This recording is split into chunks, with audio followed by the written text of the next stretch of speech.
Officials across U.S. commemorate World Falun Dafa Day.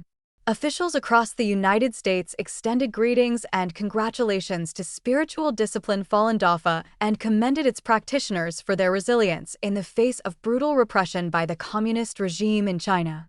Falun Dafa, or Falun Gong, is a spiritual discipline rooted in ancient Chinese traditions and based on the principles of truthfulness, compassion, and tolerance. It was first introduced to the public by Mr. Li Longji in his native city of Chongqing, northern China, on May 13, 1992.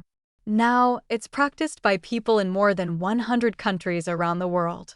To mark the occasion ahead of the 34th anniversary of its public introduction, U.S. lawmakers and officials from various states issued proclamations, greeting letters, and citations recognizing the practice's contribution to people's well-being and the general appeal of its teachings.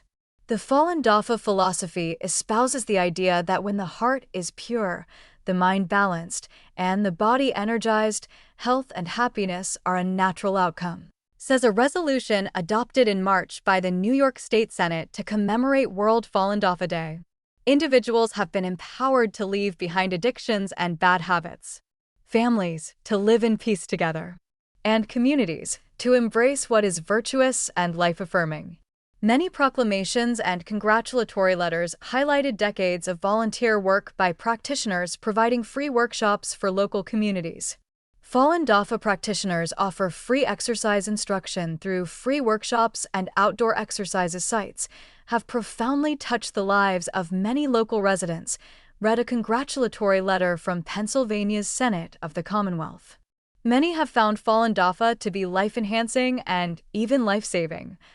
To mark this special event, celebrations were held this month across the United States and beyond.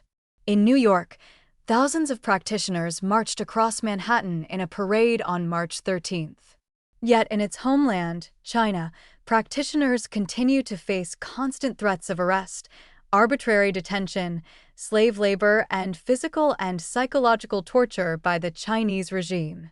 The persecution of Falun Gong was launched by then-Chinese Communist Party leader Jiang Zemin in 1999, after authorities estimated that around 70 million to 100 million had taken up the practice. Viewing its surging popularity as a threat to the party's dominance over daily life in China, Jiang single-handedly gave an order to eradicate Falun Gong. Since then, untold numbers of practitioners have been detained in prison, labor camps, and brainwashing centers, where many have reported forced labor, torture, and deaths linked to forced organ harvesting.